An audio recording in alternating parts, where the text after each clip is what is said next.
ഇത് ഇപ്പൊ ശരിക്കും കാണിക്കാറായിട്ടില്ല വണ്ടി ഇപ്പോഴും റീസ്റ്റോർ ചെയ്തുകൊണ്ടിരിക്കുകയാണ്. ഇപ്പം അതിന്റെ പണിപ്പുരയിലാണ്, വർക്ക് നടന്നുകൊണ്ടിരിക്കുകയാണ് അല്ലെ. ഇതൊരു ഡീസൽ പ്രീമിയർ പത്മിനിയാണ് അല്ലെ. വീൽ ഡ്രൈവ് താർ യൂസ് ചെയ്യുന്ന ആരെങ്കിലും ഉണ്ടെങ്കിൽ ദയവായി ഒന്ന് കമന്റ് ചെയ്യേണ്ടതാണ് നിങ്ങൾക്ക് എത്ര കിലോമീറ്ററാണ് മൈലേജ് കിട്ടുന്നുണ്ട്. മോട്ടോർ വെഹിക്കിൾ ഡിപ്പാർട്ട്മെന്റിലെ ലീഗലി നമ്മൾ കളർ ചേഞ്ച് ചെയ്യണം. ഓക്കെ, 3 ഡോർ താറിന് റീപ്ലേസ് ചെയ്യാൻ പറ്റുമെന്ന് എനിക്ക് തോന്നുന്നില്ല. പോളോ എപ്പോഴെങ്കിലും ചതിച്ചിട്ടുണ്ടോ എന്ന് ചോദിച്ചാല് കേരളത്തിലെ തന്നെ പല പ്രശസ്തരായിട്ടുള്ള ഓഫ് റോഡേഴ്സും ജിംനിയാണ് യൂസ് ചെയ്യുന്നത്. ടർബോ എനിക്ക് തോന്നുന്നു ഒരു 1.2 lakh ഒക്കെ ആയപ്പോഴത്തേക്കും വോൺ ഔട്ട് ആയി. 1 year ആയിട്ടില്ല, 20,000 ഓടി അത്യാവശ്യം നല്ല രീതിയിൽ ഓടി ഓടുന്നുണ്ട്. അത് ബാക്കി 4-5 വണ്ടികൾ ഉണ്ടായിട്ട്. അതെ, ശരിക്കും പറഞ്ഞാൽ മെയിൻറ്റെയിൻ ചെയ്യാനാ പഠിക്കണ്ടേ. GT എടുക്കേണ്ടതായിരുന്നു.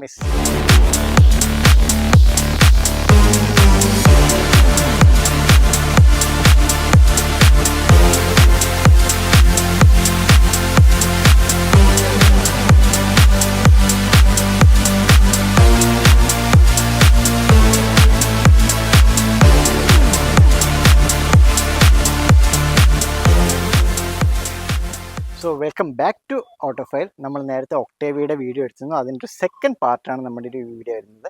ഇതിനകത്ത് 2 കാറുകൾ വരുന്നുണ്ട്. നേരത്തെ നമ്മൾ 2 കാറുകൾ പറഞ്ഞിരുന്നു, ഒറ്റ വീഡിയോയിൽ ഉൾക്കൊള്ളിക്കാൻ പറ്റാത്തതുകൊണ്ടാണ്. സോ നമുക്കൊരു വോക്സ് വാഗൻ പോളോയും അതുപോലെ തന്നെ ഒരു റിയർ വീൽ ഡ്രൈവ് താറും നമ്മുടെ യൂസറിനുണ്ട്. സോ ഇതിൻ്റെ 2ൻ്റെ വിശേഷങ്ങൾ നമുക്ക് ഒരുമിച്ച് പങ്കുവയ്ക്കാം. അതിനായി നമുക്ക് യൂസറെ വീണ്ടും നമ്മുടെ വീഡിയോയിലേക്ക് വെൽക്കം ചെയ്യാം. ചേട്ടാ, hello. So welcome back. Thank you. So നമുക്ക് പോളോയും അതുപോലെ തന്നെ റിയർ വീൽ ഡ്രൈവ് താറും ഉണ്ട്. സോ ഫസ്റ്റ് നമുക്ക് പോളോയും സ്റ്റാർട്ട് ചെയ്യാം. So Polo why Polo? അതും ഡീസൽ പോളോ ഒരു സമയത്ത് എല്ലാവരുടെയും പ്രത്യേകിച്ച് ചെറുപ്പക്കാരുടെ ഡ്രീം ഹാച്ച് ബാക്ക് ആണ്. അപ്പൊ അങ്ങനെ തന്നെയാണ് ഞാനും അങ്ങനെ ഒരു 1.2 ലിറ്റർ TDI ആണ് അന്ന് എടുത്തത്. അത് എന്തുകൊണ്ടാണ് ആ സമയത്ത് ഡീസലിലേക്ക് പോയത്? ശരിക്കും അതിനു മുമ്പും ഡീസൽ തന്നെ യൂസ് ചെയ്തിരുന്നത്. ആ ഒരു പാഷൻ. അതെ, ഡീസലുമായിട്ട് ഭയങ്കര കംഫർട്ടബിൾ ആണ് ഡീസൽ. സൗണ്ട് കേൾക്കണം, ആ ടോർക്ക് ഫീൽ ചെയ്യണം. അതെ, കുറച്ചും കൂടി ഇതായിട്ട് പറഞ്ഞാല് നമ്മള് എന്താ പറയാ, ഒരു BHP-നേക്കാൾ കൂടുതൽ കുറച്ച് ടോർക്കിന് ഇമ്പോർട്ടൻസ് കൊടുക്കുന്നതുകൊണ്ട് നമുക്ക് ആ ഒരു ഫീല് മതി. അതാണ് അങ്ങനെ. പക്ഷെ പിന്നീട് ഒരു പോയിന്റിൽ എനിക്ക് തോന്നിയിട്ടുണ്ട് കേട്ടോ, GT എടുക്കേണ്ടതായിരുന്നു. അങ്ങനെ അത് കൊള്ളാം, ഇറ്റ്സ് ഫൺ. അതൊരു നല്ലൊരു പീസാണ് ആ വണ്ടി. പിന്നീട് വളരെ പിന്നീട് പിന്നെ വീണ്ടും അത് മാറി. കംഫർട്ടബിൾ വിത്ത് ഡീസൽ. ഡീസലിൽ തന്നെ ആക്ച്വലി 1.6 ലിറ്റർ വരുന്നതും വളരെ നല്ല വണ്ടിയാണ്. ഇത് 1.2 ആണ്. 3 സിലിണ്ടർ റേഞ്ച്. ഇതിനപ്പം എങ്ങനെയാണ് ഇതിന്റെ ഇപ്പം എത്ര കിലോമീറ്റർ ഓടി ഇപ്പോ? ഇത് ഞാൻ ഒരുപാട് യൂസ് ചെയ്തേക്കുന്ന 1,63,000 ഓടി. 1,63,000 അത്ര ഓടിയിട്ടുണ്ട്. പക്ഷെ കണ്ടാൽ നീറ്റല്ലേ. ഇത് പെയിന്റിംഗ് നമ്മൾ രണ്ടാമത് ചെയ്തതാണോ? പെയിന്റിംഗ് രണ്ടാമത് ചെയ്തു. റെഡ് ആയിരുന്നു വണ്ടി. അത് നമ്മൾ ഇവിടെ തന്നെ ഇട്ട് അടുപ്പിച്ചതാണ്. നേരത്തെ ഞാൻ പറയാവുന്നതാണ്, പെയിന്റിങ്ങും കാര്യങ്ങളെല്ലാം നമ്മുടെ ഇവിടെ വീട്ടിൽ തന്നെയാണ് ചെയ്യുന്നത്. നേരത്തെ മറ്റേ അംബാസഡർ ഉണ്ടായിരുന്നു, അതുപോലെ ഇപ്പം ഒരു റിസ്റ്റോറേഷൻ പ്രീമിയർ പത്മിനി ഡീസൽ അല്ലേ, ഡീസൽ ആണത്. അതിന്റെ വർക്കും എല്ലാം ചെയ്തുകൊണ്ടിരിക്കുകയാണ്. എല്ലാം ഇവിടെ തന്നെയാണ് ചെയ്യുന്നത്. പ്രീമിയർ പത്മിനി നമുക്ക് വീട് ലാസ്റ്റ് നമ്മൾ കാണിക്കുന്നതായിരിക്കും. So come back to Polo. So painting ഇവിടെ തന്നെയാണ് ഇവിടെ തന്നെയാണ് ചെയ്തത്. നമ്മുടെ വീട്ടിൽ ഞങ്ങളുടെ പോച്ചിലിട്ട് തന്നെയാണ് ചെയ്തത്.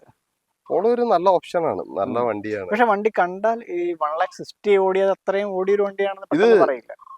വെൽ മെയിൻറ്റൈൻഡ് ആണ്. എന്റെ വണ്ടി അങ്ങനെയല്ല. 1,60,000 മീൻസ് ഞാൻ ഇപ്പൊ എന്തെങ്കിലും ഉണ്ടെങ്കിൽ ഒട്ടും ഇത് ഫോർ എക്സാമ്പിൾ ഇപ്പൊ ലാസ്റ്റ് ടൈം ഞാനൊന്ന് സർവീസിന് എഴുതിയപ്പോ ഒന്ന് EGR ഒക്കെ ഒന്ന് അഴിച്ച് ക്ലീൻ ചെയ്യാൻ പറ്റും. അപ്പൊ EGR അഴിച്ചപ്പോ എന്റെ വാൽവിന് ചെറിയൊരു പൊട്ടലുണ്ട്. ഇത്ര ഓടിയതിന് നമ്മൾ അപ്പൊ തന്നെ അത് റീപ്ലേസ് ചെയ്തു. അല്ലാതെ അപ്പൊ അങ്ങനെ ചെയ്ത് നീറ്റായിട്ട് കൊണ്ടു നടക്കുന്ന ഒരു വണ്ടി. 1,63,000 ഓടി. പക്ഷെ still you can easily hit 150 or 160 ഈ ഒരു 1.2 TDI. She is good. Okay. So ഇതിന്റെ മെയിൻ്റനൻസ് എങ്ങനെ വരുന്നുണ്ട്? എല്ലാവരും പറയുന്ന പോലെ കോസ്റ്റ്ലി ആണോ അതോ? മെയിൻറ്റെയിൻ അത് ശരി. എനിക്ക് പലപ്പോഴും തോന്നിയിട്ടുള്ള ഒരു കാര്യം, ജർമ്മൻ വണ്ടി ശരിക്കും പറഞ്ഞാൽ മെയിൻറ്റെയിൻ ചെയ്യാനാണ് പഠിക്കേണ്ടത്. അത് എനിക്കറിയില്ലായിരുന്നു എന്നതാണ് അതിന്റെ സത്യം. ഞാൻ അങ്ങനെ പറയാൻ കാര്യം എന്താന്ന് വെച്ചാൽ, ഈ വണ്ടി ഞാൻ എടുത്ത ആദ്യത്തെ ഒരു 5-6 ഇയേഴ്സ് ഞാനിത് കമ്പനി സർവീസ് ചെയ്യിച്ചിട്ടേ ഇല്ല. എല്ലാം ഞാൻ പുറത്ത് എനിക്കൊരു സ്റ്റാർട്ടിങ്ങിലോ? അതെ, ഞാൻ യൂസ്ഡ് എടുത്തതാണ്. ഓക്കെ. ഒരു 2-3 ഇയേഴ്സ് വഴക്കമുള്ള വണ്ടി യൂസ്ഡ് എടുത്തതാണ്. അന്ന് ആ ടൈമിൽ എന്തോരം കിലോമീറ്റർ റൺ ചെയ്യുന്നുണ്ടായിരുന്നു? ആ സമയത്ത് അറൌണ്ട് 50,000. ഓക്കെ. അങ്ങനെ. ബാക്കി ഞാൻ ബിലോ നമ്മൾ 50 ആണ്. ബിലോ 50 ആണ്. അതിനുശേഷം ഇപ്പൊ 1 lakh പ്ലസ് ഓടി. അതെ അതെ അതെ. ഓക്കെ. അതെ. അപ്പോ അന്ന് ഞാനപ്പോ ഒരു ആക്ച്വലി ഒരു കമ്പനി മെക്കാനിക്സിനൊക്കെ ട്രെയിനിങ് കൊടുക്കുന്ന ഒരു വ്യക്തിയുടെ അടുത്ത് സംസാരിച്ചപ്പോൾ പുള്ളി പറഞ്ഞു പുറത്ത് ചെയ്താൽ മതി, ഓക്കെ. അതാണ് കുറച്ചും കൂടി ഈസി. അങ്ങനെ ചെയ്തു. പക്ഷെ ഞാൻ ഒരു മണ്ടത്തരം കളിച്ചു. ഞാൻ ഏറ്റവും ചീപ്പസ്റ്റ് സ്പെയർസ് ആണ് യൂസ് ചെയ്തു, മേടിച്ചിട്ട് ഇട്ട് കൊടുത്തത്. എന്ന് വെച്ചാൽ വാട്ടർ പമ്പ് റീപ്ലേസ് ചെയ്യാൻ. ഓക്കെ. അപ്പൊ ആ കൂട്ടത്തിൽ ഏറ്റവും വില പറഞ്ഞു. നമുക്ക് അന്ന് അതിനെ കുറിച്ച് അത്ര അറിവില്ല. ഓക്കെ. ഈ ഇട്ട സാധനങ്ങളൊക്കെ ആകെ 1 വർഷമേ ലാസ്റ്റ് ചെയ്യുള്ളൂ. ഓ. പിന്നെ ഇതൊരു എക്സ്ട്രാ അപ്പോഴാണ് മനസ്സിലാകുന്നത് ഇത് വർക്ക്ഔട്ട് ആകുന്ന കാര്യമല്ല. So maximum get the genuine product completely. പിന്നെ ജെനുവിൻ OE സാധനങ്ങൾ കയറ്റി യൂസ് ചെയ്യുന്നത് കംപ്ലീറ്റ്ലി. അത് ബാക്കിയുള്ള എല്ലാം റീപ്ലേസ് ചെയ്തു.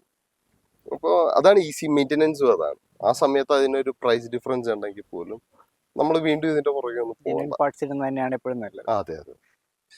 സോ അത് ഒരു യൂസ്ഡ് പോളോ മാത്രമല്ല, അതുപോലെ തന്നെ കുറേ വണ്ടികൾ യൂസ് ചെയ്യുന്ന ഒരാളുടെ എക്സ്പീരിയൻസ് എന്ന് പറയുകയാണ്.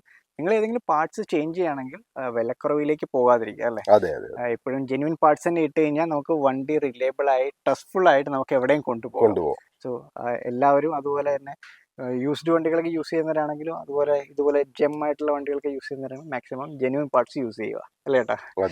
ചേട്ടൻ എക്സ്പീരിയൻസ് ചെയ്യുന്ന തന്നെ ഇപ്പൊ എന്താണെങ്കിലും. ഞാൻ വേണമെങ്കിൽ ഒരു എക്സാമ്പിളും കൂടി പറയാം. ഞാൻ ഇതിന്റെ തെർമോസ്റ്റാറ്റ് റീപ്ലേസ് ചെയ്തു പോളോയുടെ. ഞാൻ ഒരു ആഫ്റ്റർ മാർക്കറ്റ് പ്രൊഡക്റ്റ് കൊണ്ടുവന്നു. ഏതാണ്ട് OEയുടെ പകുതിയേ ഉള്ളൂ വില, ഹാഫ് പ്രൈസേ ഉള്ളൂ. അപ്പൊ നമ്മളുടെ റീപ്ലേസ് ചെയ്ത സാധനം ഉണ്ടല്ലോ, അതും ഞാൻ ഈ കൊണ്ടുവന്നിരിക്കുന്ന ആഫ്റ്റർ മാർക്കറ്റ് പ്രൊഡക്റ്റ് തമ്മിൽ കാഴ്ചക്ക് ഒരു വ്യത്യാസവും ഇല്ല. പക്ഷെ ഇത് പ്രോപ്പറായിട്ട് ഫിറ്റിനാകുന്നില്ല. അപ്പൊ എന്താന്ന് മനസ്സിലാകുന്നില്ല. അപ്പൊ ആ കടക്കാര് തന്നെ അത് വീണ്ടും റീപ്ലേസ് ചെയ്തു. അടുത്ത ഒരു ആഫ്റ്റർ മാർക്കറ്റ് വേറൊരു കമ്പനിയിൽ, അതും പ്രോപ്പറായിട്ട് ഫിറ്റ് ആകുന്നില്ല. ഒരു കുറെ സമയം അതിനായിട്ട് പോയി. ഇവരൊരു 3 പ്രാവശ്യം മാറ്റി മാറ്റി നോക്കി. അതാ ഞാൻ പറഞ്ഞു മതി, OE കൊണ്ടുവരാം. OE കൊണ്ടുവരുമ്പോ ഇത് കാഴ്ചക്ക് ഒരു ഡിഫറൻസ് ഇല്ല, പക്ഷെ ചുമ്മാ അങ്ങോട്ട് പ്ലേസ് ആയി ഒന്നുമില്ല. പക്ഷെ അങ്ങനെ അതൊരു ഭയങ്കര ഇതാണ്. നമുക്കൊരു ഈസി മെയിൻ്റെനൻസിന് സുഖം OE തന്നെയാണ്. ഒറിജിനൽ പാർട്സ് ഇട്ട് നമുക്ക് റിലയബിലിറ്റി ആണ്. അതെ, ട്രസ്റ്റ് വർത്തിയാണ്. അതെ. ഇത് ഇപ്പൊ ഇത് രണ്ടും അല്ലാതെ നമുക്കിപ്പോ XUV ഇപ്പൊ ഒരു XUV ഉണ്ടല്ലോ, അതും ഡീസൽ തന്നെയല്ലേ? XUV അതെ 2.2 അതും എല്ലാം ജെനുവിൻ നമുക്ക് ഷോറൂം സർവീസ് മെയിൻ പാർട്സ് എല്ലാം യൂസ് ചെയ്യുന്നത്. XUV പാർട്സ് ഞാൻ അവിടെ നിന്നാണ് എടുക്കാറ്. പിന്നെ ചില സാധനങ്ങള് ലൈക്ക് അതിന്റെ വീൽ ബെയറിംഗ് ഒക്കെ ഭയങ്കര എക്സ്പെൻസീവ് ആണ് പോയി. അപ്പൊ ചില പ്രൊഡക്ട്സ് മാത്രം ഭയങ്കര എക്സ്പെൻസീവ്. അങ്ങനെയുള്ളത് ആഫ്റ്റർ മാർക്കറ്റ് യൂസ് ചെയ്യും. പക്ഷെ XUVക്ക് അത് മഹീന്ദ്രയുടെ മേക്കാണ്. നമ്മൾ ആഫ്റ്റർ മാർക്കറ്റ് ആണെങ്കിൽ നമുക്ക് നല്ല സാധനം കിട്ടും. പക്ഷെ എനിക്ക് ജർമ്മൻ ഇതില് പ്രത്യേകിച്ച് വീൽ സിലിണ്ടേഴ്സ് ഒക്കെ നമ്മൾ എങ്ങനെ പുറത്തുനിന്ന് എടുത്താലും ഒരു പ്രോപ്പർ ലാസ്റ്റിംഗ് കിട്ടാത്ത പോലെ തോന്നാറുണ്ട്. അങ്ങനെ XUV എടുത്താലും ഇറ്റ്സ് ഫൈൻ. സോ ചേട്ടാ, ഈ ഡീസൽ നമ്മൾ പോളോ യൂസ് ചെയ്യുമ്പോൾ, ചേട്ടൻ ഇപ്പോൾ ഒരു ഡീസൽ എക്സ്പെർട്ടാന്ന് പറയാം, ഇത്രയും ഡീസൽ വണ്ടികൾ യൂസ് ചെയ്ത്. സോ ഒരു ഡീസൽ പോളോ എടുക്കാൻ പോകുന്ന ഒരാൾ അല്ലെങ്കിൽ ഇപ്പോൾ ഉള്ള ഒരാൾ എന്തൊക്കെ കാര്യങ്ങളാണ് കെയർ ചെയ്യേണ്ടത്? ഡീസൽ പോളോ എല്ലാവരും പറയുന്ന പോളോയുടെ ഒരു ബേസിക് ഇഷ്യൂ അതിന്റെ സെൻസേഴ്സ് ആണ്, വീൽ സെൻസേഴ്സ് ആണ്. അത് പോകും എന്നുള്ളത് വാസ്തവമായിട്ടുള്ള ഒരു കാര്യമാണ്. പക്ഷെ അതുപോലും വളരെ ചീപ്പറായിട്ടുള്ള സെൻസർ യൂസ് ചെയ്യാതെ കുറച്ചും കൂടി ഒരു മിഡ് റേഞ്ചിൽ വരുന്നത് യൂസ് ചെയ്താൽ നമുക്ക് ലാസ്റ്റിംഗ് ഒക്കെ കിട്ടും. ഏറ്റവും കൂടുതലായിട്ട് നമ്മൾക്ക് ശ്രദ്ധിക്കേണ്ടി വരുന്നത് അതാണ്.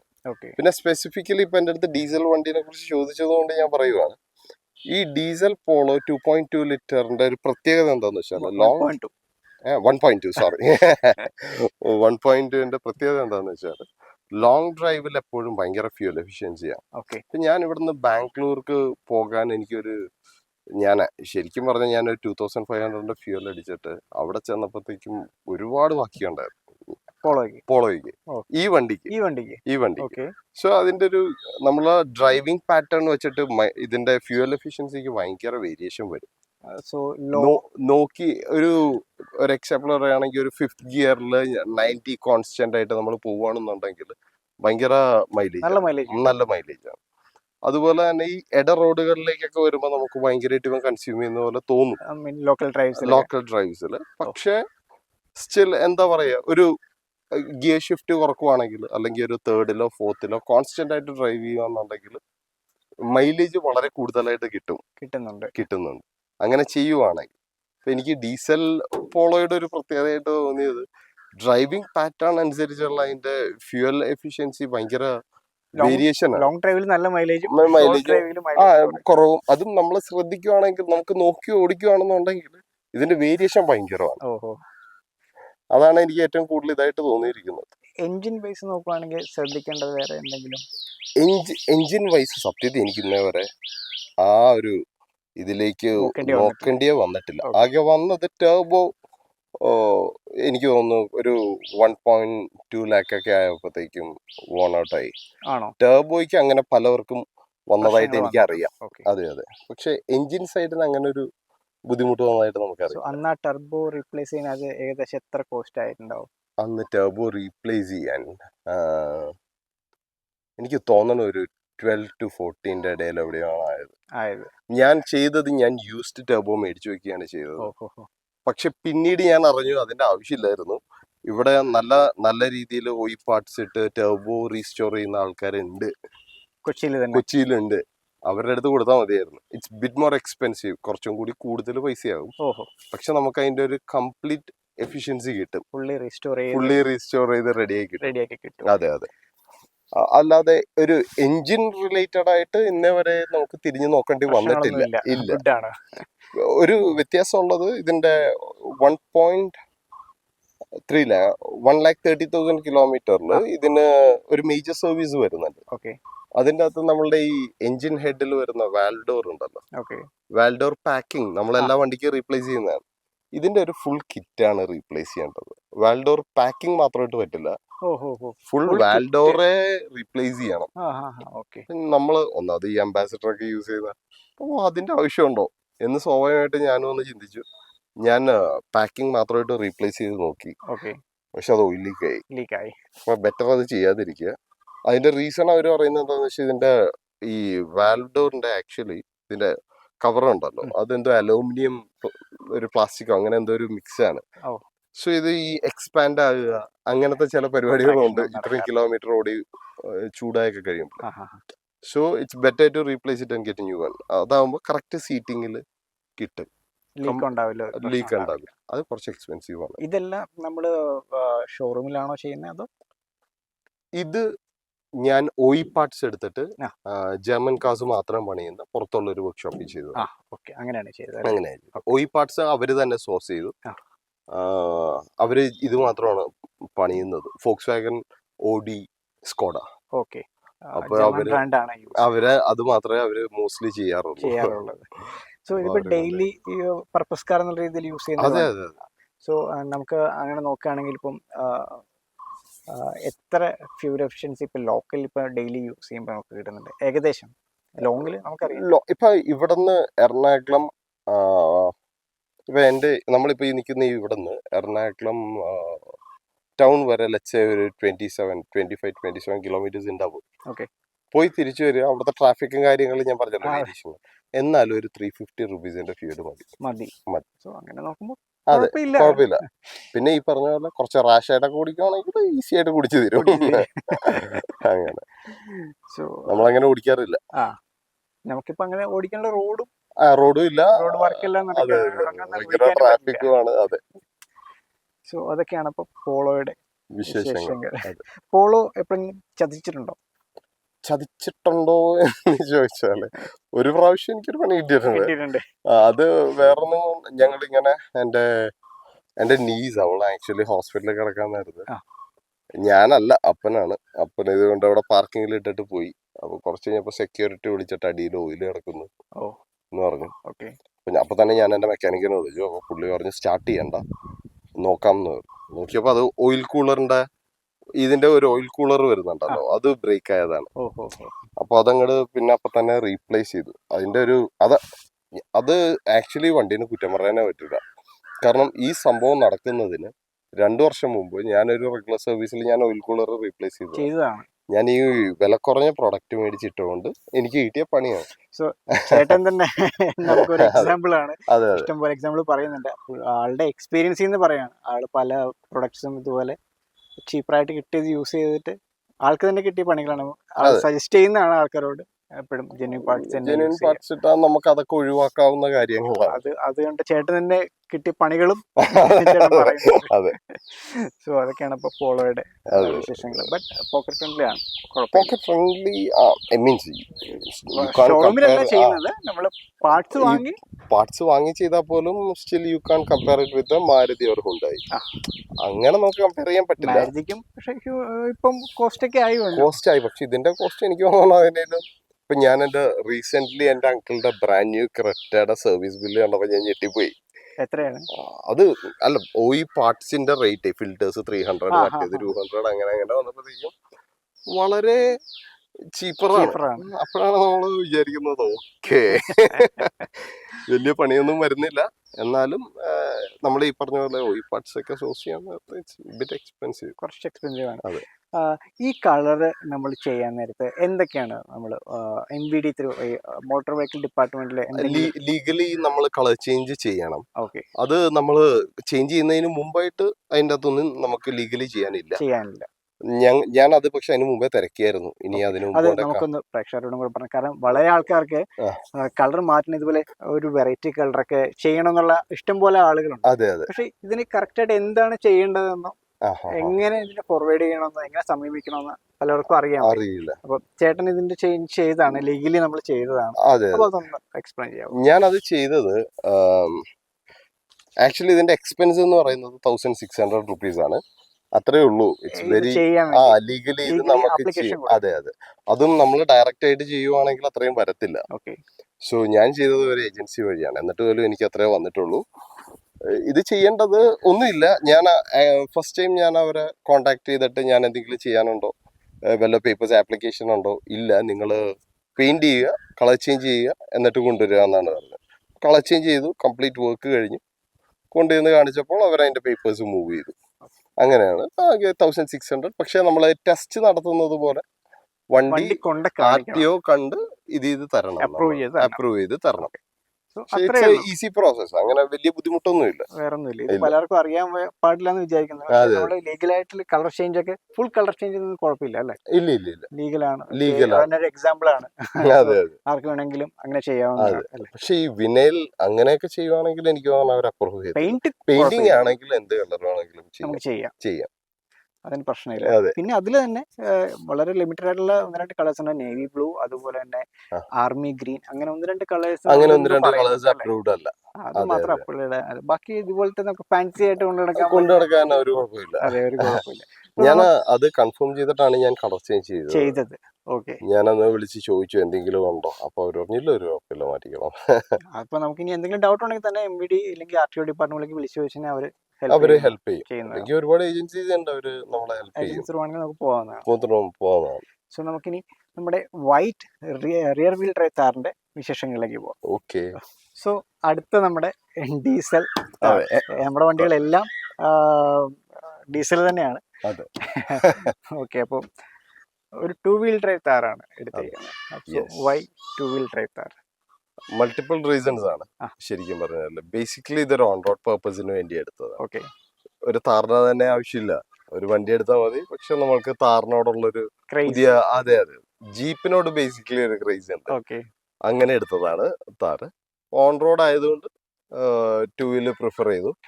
ഓഫ് റോഡ് ഇതിൽ താല്പര്യമുള്ള ആള് തന്നെയാണ്. പക്ഷെ നമ്മൾക്ക് അതിൻ്റെ അകത്തേക്ക് ഞാൻ ആഗ്രഹിക്കുന്ന പോലെ ഇൻവോൾവ് ചെയ്യാൻ പറ്റിയിട്ടില്ല. അത് പറ്റുന്ന സമയത്ത് താറ് അത്ര കേപ്പബിൾ ആണോ എന്ന് ചോദിച്ചാൽ എനിക്ക് അത്ര ഉറപ്പുമില്ല. എനിക്ക് കുറച്ചും കൂടി പ്രിഫറൻസ് മറ്റ് പല വണ്ടികളും ആയിരിക്കാം 4x4 വന്നിട്ട്. അപ്പൊ അതുകൊണ്ടിട്ടാണ് 2 വീൽ ഡ്രൈവ് പോയത്. അതെ. 2 വീൽ ഡ്രൈവ് ഇതും ഇതുമായിട്ട് ലോക്കൽ തന്നെയാണോ പോകുന്നത്, അതോ ലോങ് ഡ്രൈവിൽ ഇതിൽ പോകാറുണ്ടോ? ഇതിൽ ലോങ് ഡ്രൈവ് പോകാറുണ്ട്. ലോക്കലും ലോങ് ഡ്രൈവ് എടുത്തിട്ട് ആകെ മൾട്ടിപർപ്പസ് ആണ്. അതെ അതെ മൾട്ടിപർപ്പസ് ആണ്. എടുത്തിട്ട് കുറച്ചേ ആയിട്ടുള്ളൂ. എത്ര മാസമായെന്ന് എനിക്ക് ഒരു 8 months 9 months ആയിട്ടുണ്ടാവും. 1 year ആയിട്ടില്ല. 1 year So, ആയിട്ടില്ല. എത്ര കിലോമീറ്റർ ഓടി ഇപ്പോ? അറൌണ്ട് 20,000 1 year ആയിട്ടില്ല, അപ്പൊ 20,000 ഓടി. 20,000 ഓടി. അപ്പൊ അത്യാവശ്യം നല്ല രീതിയിൽ നല്ല രീതിയിൽ ഓടി. ഓടുന്നുണ്ട്. അത് ബാക്കി 4-5 വണ്ടികൾ ഉണ്ടായിട്ട് അതെ അതെ എല്ലാം ഓടുന്നുണ്ട്. എല്ലാം ഓടുന്നുണ്ട്. ശരിക്കും എങ്ങോട്ടാ പോണേ ഇപ്പൊ? ഓരോ പർപ്പസ് ഓരോ എന്തുണ്ടെങ്കിലും. ഓക്കെ, ബിസിനസ് അങ്ങനെയൊക്കെ ആയിട്ട്. അതെ അതെ. സോ ഈ സമയത്തൊന്നും ഇത്രയും ഓട്ടോ ഉള്ള ഒരാള് ഇലക്ട്രിക് വണ്ടി അങ്ങനെയുള്ളതൊന്നും നോക്കിയിട്ടുണ്ടായിരുന്നില്ല? ഇല്ല, I am not a fan of electric. Electric clean കട്ടാണ് അതിന്റെ അകത്ത് ഒരു ഫ്യൂച്ചർ ഇനിയിപ്പോ അതാണ്. അതിന്റെ അകത്തേക്ക് ഇറങ്ങേണ്ടി വരുന്ന ഒരു അവസ്ഥയിൽ എൻ്റർ ചെയ്താലേ ഉള്ളൂ നോക്കുള്ളൂ. പക്ഷെ ഡ്രൈവ് ചെയ്തിട്ടുണ്ടോ? എന്തെങ്കിലും എക്സ്പീരിയൻസ് ചെയ്തിട്ടുണ്ടോ? ഉണ്ട്. ഇപ്പൊ ഞാൻ റീസെന്റ് ഒരു BYD-യിൽ ഞങ്ങള് വാഗണാർ വയനാട് വരെ ഒന്ന് പോയിട്ട് വന്നായിരുന്നു. പിന്നെ അത് പക്ഷെ ഞാൻ ഡ്രൈവ് ചെയ്തില്ല. അങ്ങനെ ഡ്രൈവ് ചെയ്യണം എന്നൊരു ആഗ്രഹം അങ്ങനെ വളരെയധികം അങ്ങനെ പൊതുവെ ഇലക്ട്രിക് കാസിനോട് ഇല്ല. അതുകൊണ്ട് ചെയ്യാൻ ഞാൻ ഇലക്ട്രിക് കാർ ഫാൻ അല്ല. പ്യൂർലി ഒരു ഡീസൽ ഐസി എഞ്ചിൻ ഫാനാണ്. ഈവൻ പെട്രോൾ എഞ്ചിൻസ് പെട്രോൾ എഞ്ചിനും ഉണ്ട്. അതെ. ഓക്കെ. സോ ഈ താർ എടുത്തിട്ട് 23,000 ആയി എന്ന് പറഞ്ഞു. സോ ഇപ്പൊ ഇത്രയും കിലോമീറ്ററിന് അറൌണ്ട് 20 കേട്ടോ. സോ ഇത്രയും റണ്ണിങ്ങിന്റെ ഇടയ്ക്ക് ഏറ്റവും ഇഷ്ടപ്പെട്ട കാര്യങ്ങൾ അത് ഈ വണ്ടിയുടെ? ഏറ്റവും ഇഷ്ടപ്പെട്ട കാര്യം ഒന്ന് ഇതിന്റെ നമുക്ക് തരുന്നൊരു ഫീല് തന്നെയാണ്. ബേസിക്കലി നമ്മള് കേറിയിരിക്കുമ്പോൾ നമ്മളുടെ പൊസിഷൻ, നമ്മളിങ്ങനെ ഇരിക്കുന്നു, വിസിബിലിറ്റി, ഈ ബോണറ്റ് നമുക്ക് ഉള്ളിൽ നിന്ന് തന്നെ കാണാം. എന്താ പറയാ, you feel like you are dominating the road. അങ്ങനെ നമ്മളാണ് രാജാവ് എന്നൊരു ഫീൽ അവൻ തരുന്നുണ്ട്. അങ്ങനെ അല്ലെങ്കിൽ പോലും. പക്ഷെ പിന്നെ എന്താ പറയാ, അതൊരു പ്രത്യേക സെഗ്മെന്റ് ആണല്ലോ. നമുക്ക് എന്താ പറയാ, ഒരു പ്രീമിയം കാർ വന്നാലും ഒരു പ്രീമിയം SUV വന്നാലും ഒക്കെ ജീപ്പ് ഈസ് എ ജീപ്പ്. അങ്ങനെ അത് മഹീന്ദ്ര ജീപ്പ് ആയാലും ഏതായാലും ഞാൻ പറയുവാണ്. സോ അതുകൊണ്ട് ഇത് എടുത്ത സമയത്ത് ജിമ്മി കൺസിഡർ ചെയ്തിരുന്നു? എനിക്ക് ഭയങ്കര താല്പര്യമായിരുന്നു ജിമ്മി. കാരണം ലുക്ക് വൈസ് അതൊരു ചെറിയ വണ്ടിയാണ്, അറിയാം. അതുകൊണ്ട് അതിന് ഭയങ്കര കേപ്പബിൾ ആണ്, ഹൈലി കേപ്പബിൾ ആണ്. പക്ഷെ പിന്നെ അതിന്റെ സൈസ് പോലും ഇപ്പൊ നമ്മൾ പറയുകയാണെങ്കിൽ വില്ലീസ് ഒരു ചെറിയ വണ്ടിയാണല്ലോ. ജിമ്നിയും അതേ ഒരു പർപ്പസും അതേ ഒരു ടൈപ്പ് ഓഫ് വണ്ടിയാണ്. ഇത് ടെറൈൻ കേറി പോകാൻ ഭയങ്കര ലൈറ്റ് വെയിറ്റ് ആണ്. ഉണ്ട്. അതെ. ഇതിനേക്കാളും കുറച്ചുകൂടി റഫാണ് ആ വണ്ടി. കാഴ്ചക്ക് വളരെ ചെറുതാണെങ്കിൽ പോലും ചെറുതാണ് ശരിക്കും. ഇതിനൊക്കെ പകുതി സൈസ് ഉണ്ട്, അത്രേ ഉള്ളൂ. രണ്ട് വണ്ടിയും കൂടെ നല്ല വ്യത്യാസം സൈസിൽ. ഭയങ്കര എല്ലാരും ഇതുമായിട്ടാണ് കമ്പയർ ചെയ്യുന്നത്. അതുകൊണ്ടാണ് ഞാൻ ജസ്റ്റ് ഒന്ന് പറഞ്ഞത്. അത് ഒരു ശരിക്കുള്ള കമ്പാരിസൺ അല്ല. പക്ഷെ താറായിട്ടൊരു കമ്പാരിസണേ അല്ല. പക്ഷെ ഭയങ്കര കേപ്പബിൾ ആയിട്ടുള്ള, ഭയങ്കര ഓഫ് റോഡ് കേപ്പബിൾ ആയിട്ടുള്ള ഒരു കാര്യം എന്താണെന്ന് വെച്ചാൽ ഓൺ റോഡിന് എനിക്ക് ആ വണ്ടി ഒട്ടും പ്രാക്ടിക്കൽ ആണെന്ന് തോന്നിയിട്ടില്ല. ഇത് പല ആൾക്കാരും കോമൺ ആയിട്ട് പറഞ്ഞ ഒരു കാര്യമാണ്. ഓഫ് റോഡിന് സാധനം പുലിയാണ്. ഓൺ റോഡിന് നമുക്ക് അങ്ങനെ ഇപ്പൊ ഈ പറഞ്ഞ പോലെ നമ്മുടെ കേരളത്തിലെ തന്നെ പല പ്രശസ്തരായിട്ടുള്ള ഓഫ് റോഡേഴ്സും ജിംനിയാണ് യൂസ് ചെയ്യുന്നത്. ഒരു പ്രൊഫഷണലി അത് ചെയ്യുന്ന ഒരു ജിംനിയാണ് യൂസ് ചെയ്യുന്നത്. അത് അതിന് ബെസ്റ്റ്. ഈവൻ ഗിയർ ഷിഫ്റ്റ് ഒക്കെ വരെ ഭയങ്കര ടൈറ്റ് ആണ്. അപ്പൊ ഞാൻ അവരുടെ വിശ്വസിക്കുന്നത് ഇത്ര ടൈറ്റ്. അപ്പൊ പറയുകയാണ് ബോക്സിൽ നിന്ന് ഡയറക്റ്റ് ആണ് ലിവർ നയിക്കുന്ന, കേബിൾ ഒന്നുമില്ല. കാരണം ഓഫ് റോഡ് ചെയ്യുമ്പോൾ ഇത് പൊട്ടരുത്. അങ്ങനെ അവരത്ര ഇതായിട്ട് ഇറക്കിയ വണ്ടിയാണ്. പക്ഷെ ഓൺ റോഡിന് പറ്റത്തില്ല. അപ്പൊ ഞാനിപ്പോ ഈ വണ്ടി എടുക്കാൻ കാര്യം എന്താണെന്ന് വെച്ചാൽ, ഒന്ന് താറ് നമുക്ക് ഇഷ്ടമാണ് മോഡൽ വൈസ്, പിന്നെ ഡെയിലി പർപ്പസിനും അടിപൊളിയാണ്. അങ്ങനെ ജിംനി എന്താന്ന് വെച്ചാല് എനിക്ക് BHP കുറവാണ്. ടോപ്പ് ആൻഡ് സ്പീഡ് തന്നെ എന്തോ 120 അങ്ങനെയൊക്കെയാണ് അവർ പറയുന്നത്. പല ആൾക്കാരും ട്യൂൺ ചെയ്യാണ്. എന്റെ അടുത്ത് ഷോറൂമിൽ നിന്ന് പറഞ്ഞതാണ് കേട്ടോ ഈ 120. ഞാൻ അത് പുഷ് ചെയ്തിട്ടൊന്നുമില്ല. അവരെന്റെ അടുത്ത് പറഞ്ഞു സാർ ഒരു 120 വരെ കയറുമായിരിക്കും. അങ്ങനെ പക്ഷെ ഇപ്പൊ സോഷ്യൽ മീഡിയയിലൊക്കെ കുറെ വീഡിയോസ് കാണാം 120 കയറ്റുന്നത്. അങ്ങനെ ഫ്യൂവൽ എഫിഷ്യൻസി ഒരു ഇത്തിരി ഭയങ്കര ലോ ആണ്. പ്രശ്നമാണ്.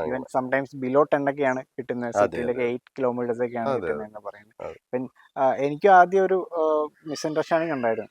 ജിമ്മി വന്നപ്പോഴത്തേക്കും ഓക്കെ കാണാൻ ക്യൂട്ടാണ്, കയറി ഇരുന്നപ്പോഴൊക്കെ ഓക്കെ. പക്ഷെ ഇത്രയും പ്രൈസ് ആ സമയത്ത് 17 lakhs പ്ലസ് ആ സമയത്ത് പ്രൈസ് ഹൈക്കും ഭയങ്കരമായിരുന്നു. പിന്നെ 3.5 lakhs ആ ഒരു കുറച്ചായിരുന്നു.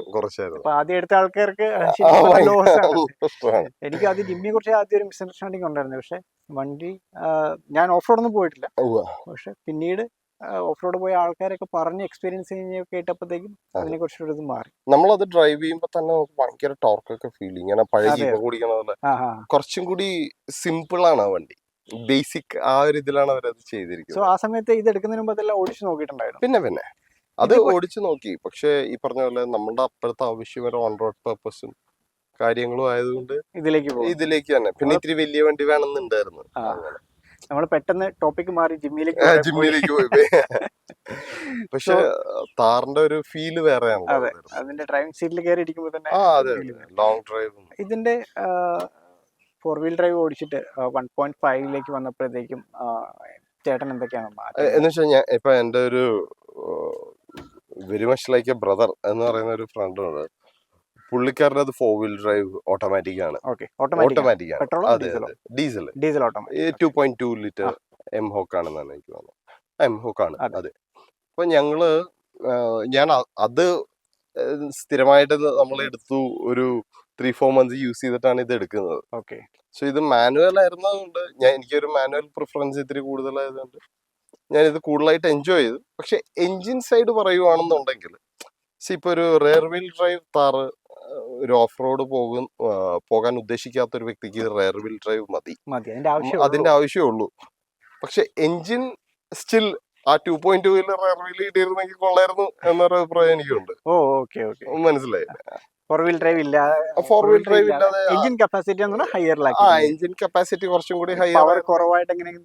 പവർ അങ്ങനെ കുറവായിട്ട് ഫീൽ ചെയ്യുന്നില്ല. പക്ഷെ എവിടെ കൊണ്ടോ ഒരു ലൈറ്റ് വെയിറ്റ് എന്താ പറയുക, 4 വീൽ ഡ്രൈവിന്റെ സിസ്റ്റം അതുപോലെ ഷാഫ്റ്റിന്റെ അതെ അതുണ്ട്. മാറിയതുകൊണ്ട് പിന്നെ അതെ ഒരു എൻജിൻ സൈഡ് നമുക്ക് ഒരു എൻജിൻ സൗണ്ട് ഒക്കെ കേൾക്കുമ്പോഴാണെങ്കിലും അത്ര എന്താ പറയാ ഈ ഹെവി ക്രാങ്ക് അല്ലാത്ത പോലത്തെ ഒരു ഫീൽ വരും. ചേട്ടൻ ഇതിപ്പം എല്ലാരും 4 വീൽ ഡ്രൈവ് താറാണ് ആദ്യം ഇറങ്ങി. 4 വീൽ ഡ്രൈവ് മാത്രമേ ഉണ്ടായിരുന്നുള്ളൂ.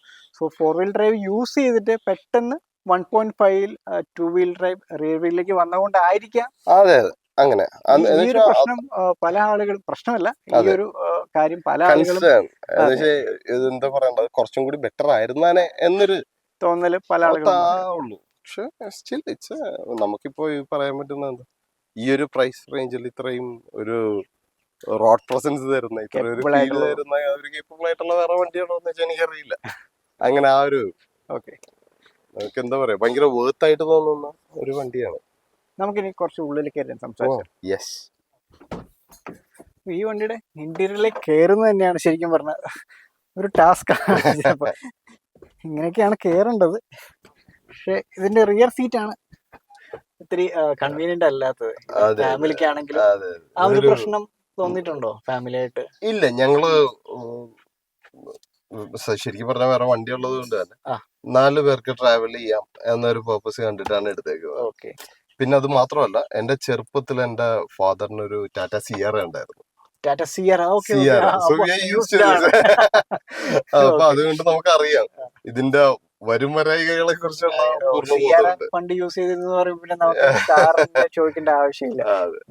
പിന്നെ ബാക്ക് ഇങ്ങനെ ലെഗ് സ്പേസ് ഒക്കെ ഉണ്ടല്ലോ, 2 പേർക്ക് സുഖമായിട്ടിരിക്കാം. പിന്നെ കേറാൻ പ്രായമുള്ളവർക്കൊക്കെ കേറാൻ ബുദ്ധിമുട്ടാണ്. റോക്സിലേക്ക് ആ സമയത്ത് നോക്കിയിരുന്നോ? ഇല്ല, റോക്സ് ഇറങ്ങുമെന്ന് അറിയായിരുന്നു. പക്ഷെ റോക്സ് ഇപ്പോഴും ഞാൻ ഒരു എന്താ പറയാ ഒരു പുതിയ വണ്ടി നോക്കുന്ന സമയത്ത് നമുക്ക് കൺസിഡർ ചെയ്യുന്ന വണ്ടിയാണെങ്കിൽ പോലും 3 ഡോർ താറിനെ റീപ്ലേസ് ചെയ്യാൻ പറ്റുമെന്ന് എനിക്ക് തോന്നുന്നില്ല. ഇതിന്റെ ഒരു ജീപ്പ് ഫീൽ എനിക്ക് തോന്നുന്നു. റോക്സ് ഇറങ്ങിയിട്ട് പോലും 3 ഡോർ ടയർ ഇപ്പോഴും നല്ല രീതിയിൽ റോഡിൽ ഇപ്പോഴും കാണാം പുതിയ. അതെ റോക്സ് വന്നിട്ട് എന്താ പറയാ ജീപ്പ് ആഗ്രഹമുള്ള ഒരു ഫാമിലിക്ക് അങ്ങനെ ഇപ്പൊ നമുക്കൊരു ഇൻഡിവിജ്വലി അല്ലെങ്കിൽ ഒരു കപ്പിളിനൊക്കെ ബെസ്റ്റ് 3 ഡോർ തന്നെയാണെന്നാണ് എനിക്ക് തോന്നുന്നത്. പിന്നെ എല്ലാരും പറയുന്നൊരു, ഞാൻ റോക്സ് ടെസ്റ്റ് ഡ്രൈവ് ചെയ്തിട്ടില്ല, പക്ഷെ എല്ലാരും പറയുന്നത് റോക്സ് കുറച്ചും കൂടി റിഫൈൻഡ് ആണെന്ന് തോന്നുന്നു. മിക്കവാറും ഈ വീഡിയോ കഴിയുമ്പോഴത്തേക്കും മഹീന്ദ്രക്കാര് റോക്സ് കൊണ്ടുവരും. സോ ഈ വണ്ടിക്ക് ഇപ്പം 20,000 പ്ലസ് ഓടിയ വണ്ടി. ഇതിനകത്ത് നമുക്ക് മെയിൻ്റെനൻസ് എങ്ങനെയൊക്കെയാണെന്ന് പറയാമോ? ഇതിന്റെ സർവീസ് പറയാൻ വേണ്ടും അധികമായിട്ടില്ല. 20,000 എനിക്ക് തോന്നുന്നു 20,000 സർവീസ് ആയിട്ടില്ല. സെക്കൻഡ് സർവീസ് ചെയ്തിട്ടില്ല.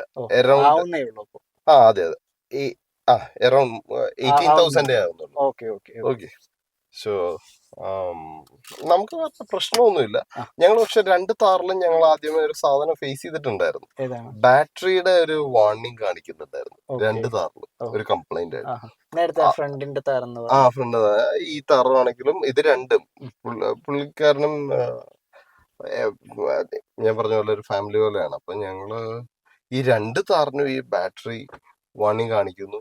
ഇതിന്റെ ഒരു വേഴ്സ്റ്റ് പാർട്ട് എന്താന്ന് വെച്ചാൽ ഇത് അവർക്ക് കൊണ്ടുചെല്ലാൻ നേരത്ത് ആ.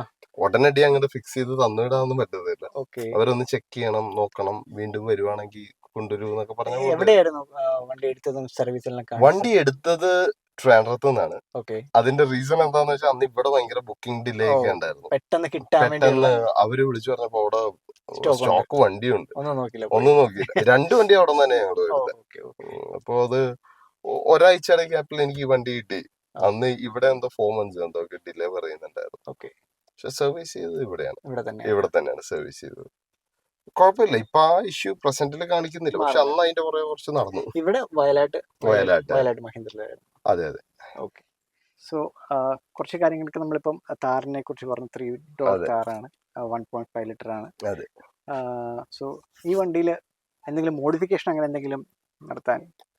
പ്രസന്റിൽ അങ്ങനെ പ്ലാൻ ഒന്നും ഇല്ല. ഓക്കെ. അതിന്റെ റീസൺ എന്താന്ന് വെച്ചാല് നമ്മുടെ നിയമങ്ങൾ സ്ട്രിക്റ്റ് ആയതുകൊണ്ടാണ്. നിയമങ്ങൾ സ്ട്രിക്റ്റ് ആയതുകൊണ്ടും നമ്മൾ മെയിൻ ആയിട്ട് ഓൺ റോഡ് പർപ്പസ് ആണല്ലോ യൂസ് ചെയ്യുന്നത്. ഓക്കെ. വെറുതെ ഒരു കോംപ്ലിക്കേഷൻ വേണ്ട എന്ന് ഓർത്തിട്ടാണ്. ആ. ഒരു 4x4 ഒക്കെ ആയിരുന്നെങ്കിൽ ചിലപ്പോൾ Definitely നമ്മളൊരു ആയിട്ട്. സസ്പെൻഷൻ ഒക്കെ ഒന്ന് അപ്ഗ്രേഡ് ചെയ്യാനൊക്കെ ശ്രമിച്ചാനേ. ഒരു പക്ഷെ എനിക്ക് 2 വീൽ ഡ്രൈവിന്റെ അതിന്റെ ആവശ്യമില്ല. ഓൺ റോഡ് യൂസിന് it's good as it is. അങ്ങനെ അപ്പൊ അതുകൊണ്ട് പ്രത്യേകിച്ച് ഒന്നുമില്ല. സോ അപ്പോൾ ഇനി നെക്സ്റ്റ് ഒരു ഓപ്ഷൻ നോക്കുകയാണെങ്കിൽ ഡെഫിനറ്റ്ലി റോക്സിലേക്ക് തന്നെ ആയിരിക്കും പോവുക. റോക്സിലേക്ക് എനിക്ക് കുറച്ച് ഇങ്ങനെ ഇത്തിരി വലിയ വണ്ടി, ഒരു ഇത്തിരി റോഡ് പ്രസൻസ് ഉണ്ടാവണം, ഒരു ജീപ്പ് ടൈപ്പ് ഒക്കെ താല്പര്യം ഉള്ളത് കൊണ്ടിട്ടാണ് റോക്സിലേക്ക് നോക്കാൻ ആണ് സാധ്യത കൂടുതൽ. നമ്മൾ ആദ്യമേ ഒക്ടേവിയെന്ന് തുടങ്ങിയോണ്ട് ചോദിക്കുകയാണ്. സെഡാൻ ഏതെങ്കിലും വണ്ടി ഇപ്പോ സെഡാൻ, ബ്രാൻഡ് ന്യൂ സെഡാൻ ഒന്നും തന്നെ കൺസിഡർ ചെയ്യുന്നില്ല. താല്പര്യമില്ല. എനിക്ക് കുറച്ച് ആഗ്രഹമുള്ളത് ഒക്ടേവിയയുടെ ഒരു ഡബിൾ ഡൂം വരുന്ന മാർക്ക് ഡീസൽ 1.9 TD. അതിന്റെ RSന് ഭയങ്കര പ്രൈസ് ആണ്. ഈവൻ അതിന്റെ TSI ആണെങ്കിലും ഇറ്റ്സ് ഫൈൻ. ഡീസൽ എനിക്ക് തോന്നുന്നു ഒക്ടേവിയ പുതിയതായിട്ട് ലോഞ്ച് ചെയ്യാൻ പോകുന്നുണ്ട്. അതെ അതെ, അതും 2 ലിറ്റർ ഡീസൽ എഞ്ചിൻ. ഒക്ടേവിയയിലാണ് സൂപ്പർബിലാണോ അറിയില്ല. സൂപ്പർബിലാണെന്ന് എനിക്ക് തോന്നുന്നത്. 2 ലിറ്റർ ഡീസൽ എഞ്ചിൻ ഇല്ല, ഒക്ടേവിയയിലും 2 ലിറ്റർ അങ്ങനെയാണ് എന്റെ അറിവ്. ഒക്ടേവിയയിൽ അങ്ങനെ വരുന്നുണ്ട്. ശരിക്കും പറഞ്ഞാൽ ആ ഒരു എഞ്ചിൻ നമ്മുടെ സ്കോഡയുടെ തന്നെ SUV ഉണ്ടല്ലോ, അതിന്റെ പേര് ഞാൻ മറന്നുപോയി. കോഡിയാക്കിൽ കൂടെ കൊണ്ടുവന്നിരുന്നെങ്കിൽ അതെ അതെ അതെ, വളരെ നല്ല കാര്യം. അതൊരു പെട്രോൾ എഞ്ചിനാണ്, ശരിക്കും പെട്രോൾ കുടിക്കുന്ന ഒരു എഞ്ചിനാണ്. ചില വളരെ ചുരുക്കം ആളുകൾ പറഞ്ഞു കേട്ടിട്ടുണ്ട് 17 ഒക്കെ മൈലേജ് കിട്ടണമെന്ന് പറയുന്നത്. പക്ഷെ എനിക്ക് ഭയങ്കര താല്പര്യമുള്ളൊരു അതിന്റെ പ്ലാറ്റ്ഫോം Audi Q5 Q3 അത് ഇവരെല്ലാരും അങ്ങനെ. അതെ അതെ, മിക്സ് ആണ്, എന്റെ ഒക്ടേവിയയുടെ എക്സോസ്റ്റ് അതിന്റെ ബോട്ടിൽ തന്നെ എന്തോ ഓഡിയുടെ ലോഗോ ഒക്കെയാണ് കിടക്കുന്നത്.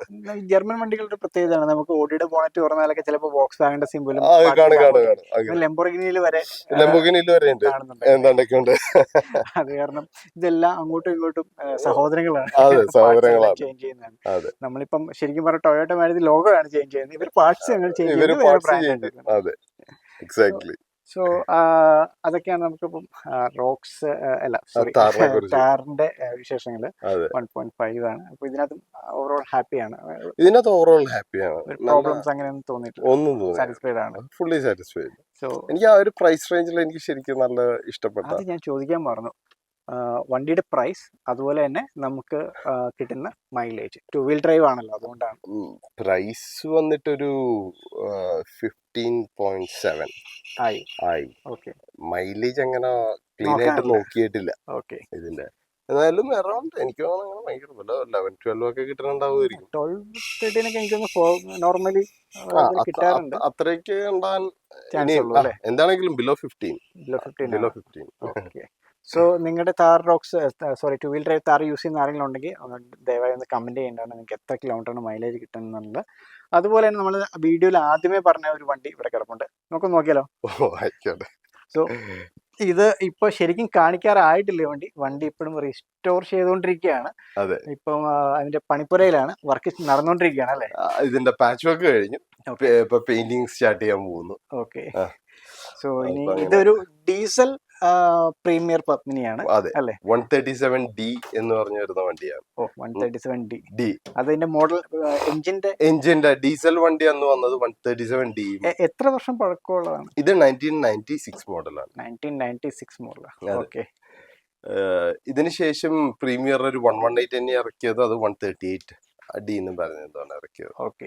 നമുക്ക് എന്താണെങ്കിലും സോ ഇതിന്റെ ഒരു സ്പെഷ്യലായിട്ട് ഇതിന്റെ റിസ്റ്റോറേഷൻ എല്ലാം കഴിഞ്ഞിട്ട് അതെ. നമുക്ക് ഇതിന്റെ മാത്രമായിട്ടൊരു വീഡിയോ എന്താണെങ്കിലും ചെയ്യണം. ഉറപ്പായിട്ടും. അപ്പൊ എന്താണെങ്കിലും അത്രേ ഉള്ളൂ ഈ വീഡിയോ. അപ്പം ഇത്രയും കാറുകൾ നമുക്ക് ഇനിയും ശരിക്കും പറഞ്ഞ വണ്ടി കിടപ്പുണ്ട്, XUV ഒക്കെ കിടപ്പുണ്ട് ചെയ്യാൻ വേണ്ടി. സമയമില്ലാത്തതുകൊണ്ടാണ്. ഡെഫിനറ്റ്ലായിട്ടും നമുക്ക് പത്മിനിയുടെ അതുപോലെ XUVയുടെ ഒക്കെ ഒരു റിവ്യൂ ഉറപ്പായിട്ടും ചെയ്യുന്നതാണ്. സോ ഇത്രയും വണ്ടികൾ നമുക്ക് റിവ്യൂ ചെയ്യാൻ തന്ന ഒരു യൂസർ എക്സ്പീരിയൻസ് നമുക്ക് എല്ലാവർക്കും ഷെയർ ചെയ്യാൻ തന്ന ചേട്ടന്, നിഖിലേട്ടന്, ഞങ്ങൾക്ക് എന്തെങ്കിലും എൻ്റെ ചാനലിൻ്റെ പേരിൽ thank you very much. Thank you for coming. ഇനി ഇതുപോലെ അവസരങ്ങൾ ഞങ്ങൾക്ക് തന്നെ അരുൺ എപ്പോഴെങ്കിലും വന്നിട്ട് എടുക്കാമല്ലോ. ഉറപ്പായിട്ടും ഒന്ന് പറഞ്ഞാൽ മാത്രം മതി. ഓക്കെ. സോ അതാണ് ഇന്നത്തെ നമ്മുടെ വീഡിയോ. സോ എല്ലാവരും സേഫായിട്ട് വണ്ടി ഓടിക്കുക. Have A safe drive. Happy motoring.